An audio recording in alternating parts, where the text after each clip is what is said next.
Welcome to the deep dive. We're here to cut through the noise on digital finance. Things move so fast, don't they? Incredibly fast. Huh. Feels like concepts just explode onto the scene. Exactly, like stablecoins. Yeah, Felt niche maybe a year or two ago.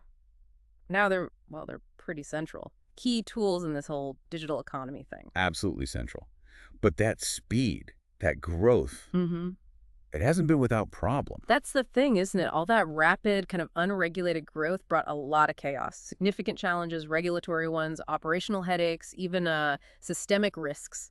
Yeah, it really reached a point where the landscape itself was almost crying out for some serious structure, some legislation. Which leads us perfectly to today's topic. We're doing a deep dive into the Genius Act.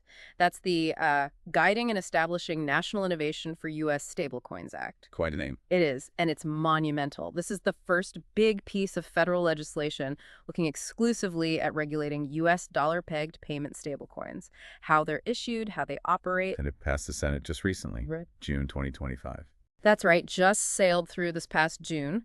So zooming out, like you said, it feels like a shift, moving away from ambiguity towards clear rules for a big chunk of the digital economy. Definitely needed clarity.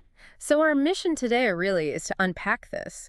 How the Genius Act isn't just rules for rules' sake. It's about, providing legal certainty, seriously boosting consumer protection. You're building a governance framework. That's key. Yeah, a framework that tries to balance innovation, which we still want, with financial stability, which we absolutely need. We'll also look at how it might set a precedent globally. And what it means for the dollar's role in this digital age. Exactly. Consider this your shortcut to really grasping what this landmark law means for, well, the future of money. So, okay, why Genius now? Why did the U.S. Senate suddenly decide this was the moment? Why not just let the market figure it out? Well, context is everything here. We've seen this just explosive growth in digital assets, stablecoins especially. Yeah. And they were operating largely in a vacuum, regulation-wise, or maybe a patchwork at best. This created huge uncertainty and, frankly, real risks. For consumers, yes, but also for the wider financial system. So the lack of clarity became like a problem in itself? A big one. It amplified the need for a defined federal structure.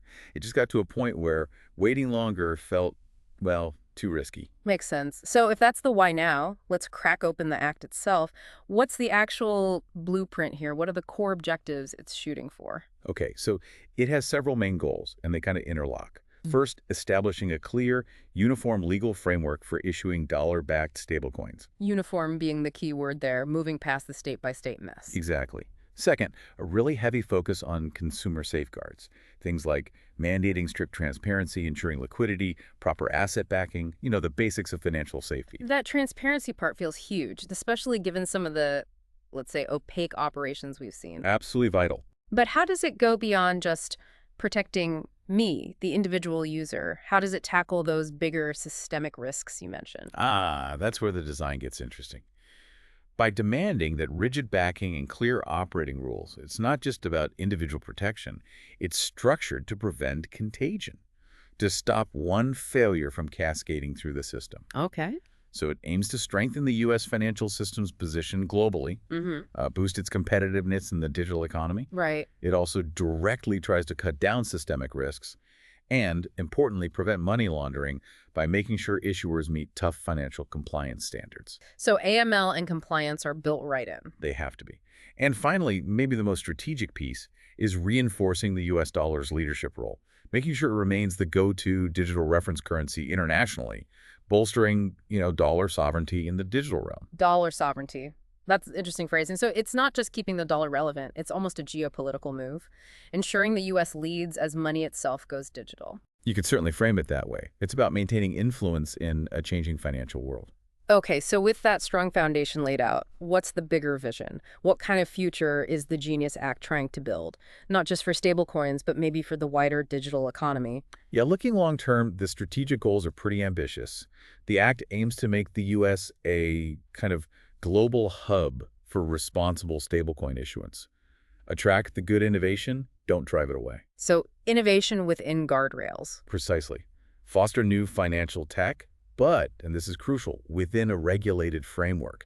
It also really wants to prevent that fragmented state-level regulation thing we talked about. Right, avoid the patchwork slowing things down. Yeah, facilitate a seamless national infrastructure for digital payments, and very importantly, use effective, transparent supervision to stop unregulated crypto shadow banking from taking root, bringing these activities into the light. Preventing shadow banking, yeah, that seems like a huge priority. It feels like this act is trying to formalize what's often felt like the Wild West. That's a good way to put it. Bringing some order. Okay, let's get into the nitty-gritty then. Who actually gets to issue these stablecoins under the Genius Act? Is it anyone? No, definitely not just anyone. Only regulated entities can issue these payment stablecoins. That means either existing banks or certain non-banking firms that get specific authorization from the Department of the Treasury. So a gatekeeper function there. Yes. And here's a really crucial detail, kind of a silent firewall. These issuers must maintain 100% backing. And not just any backing. Right, what kind? Highly liquid secure assets, specifically cash or treasury bonds. That's it. No more vague promises about diverse, maybe illiquid asset pools. 100% backing in cash or T-bonds. That is a very clear, very conservative line in the sand, designed for stability, clearly. Absolutely. But does that rigidity, that focus on safety, maybe make U.S.-pegged stablecoins less competitive compared to other digital assets that might offer, say, higher yield, even if they are riskier? That's a fair question. Yeah. And it's a trade-off, really. The Act clearly prioritizes stability and trust. The idea is that those qualities are fundamental for widespread adoption and integration into the main financial system. So reliability over potentially higher but riskier returns. Exactly. Other assets might offer yield, but as we've seen, they come with significant risk. The Genius Act is aiming for a different value proposition entirely. Safety, reliability. Okay, makes sense. So how is the supervision actually applied? You've got banks, non-banks. How does it work? It's a tiered system. The big players, issuers with over, say, $10 billion in circulation, they fall under direct federal regulation. That means the Federal Reserve and the OCC, the Office of the Comptroller of the Currency, are watching them closely. Okay, the big federal regulators for the big guys. What about smaller ones? Smaller entities, they can operate under state supervision. But, and this is important, they still have to meet the minimum federal standards set out in the Act itself. So there's a floor everyone has to meet. It sounds pragmatic, at least on paper, but are there, like, historical parallels? Has this kind of tiered federal-state oversight worked well elsewhere, or is this totally new ground because it's crypto? Well, we've certainly seen variations of dual federal-state oversight in traditional banking and securities for a long time. The challenge here, of course, is applying it effectively to this newer technology. Right. But the underlying goal is consistent.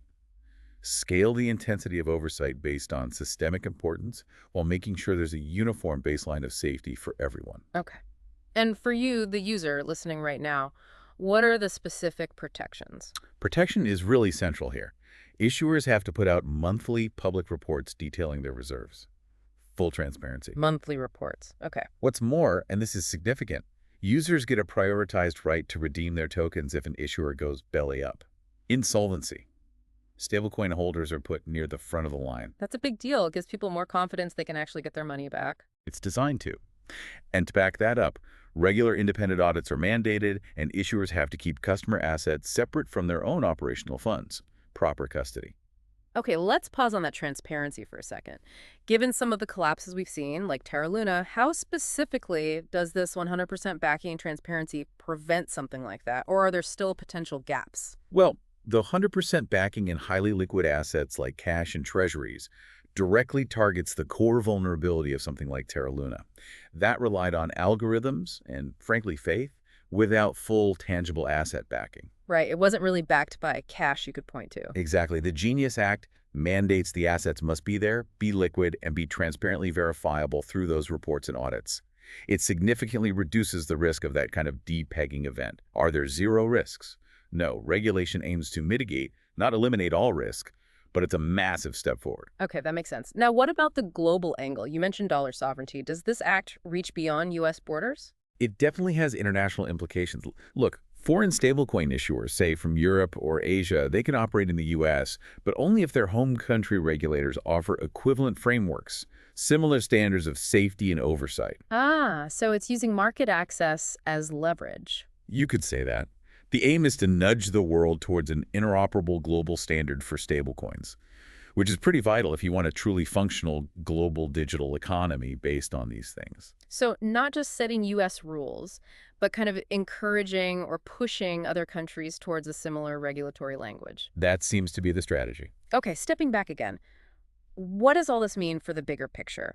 What's the real significance, the impact of the Genius Act? I think it marks a genuine regulatory milestone. It's trying to strike a really crucial balance. On one hand, embracing the institutional control you need for financial stability. Right, the traditional finance checks and balances. Yes. But on the other hand, trying to allow for technological openness and innovation to continue. It's not trying to shut things down. Just channel the innovation constructively. Exactly. And by providing those clear rules, the hope is it boosts market confidence. It actively works to prevent the abuses, the fraud, the systemic risks we worried about earlier. It's basically building a safer, more reliable on-ramp for traditional finance to engage with digital assets. And you mentioned it passed the Senate. It wasn't just one party pushing this through, was it? No, and that's incredibly telling. It received broad bipartisan support. That signals a pretty widespread political understanding, consensus really, that stablecoins aren't just some passing fad. They're here to stay and need proper integration. Precisely. They're seen as a critical component of the future financial system that needs to be brought into the formal, regulated sphere. And the broader implication. Well, as we touched on, it really positions the U.S. dollar to remain the preferred anchor asset in this emerging digital economy. It reinforces U.S. geopolitical leadership in digital finance, rather than, playing catch-up later. Fascinating stuff. Okay, so it's passed. The framework is there. What does the road ahead look like? Are there big challenges in actually implementing this? And what might it mean for digital assets beyond just stablecoins? Oh, implementation will definitely face hurdles, no question. First, there's the sheer complexity of coordinating between all the different agencies, federal, state, supervising issuers of all different sizes. That's a lot of moving parts. Yeah, interagency stuff can get messy. It can. Then there's the technological challenge, both for the established financial institutions and the newer fintech startups.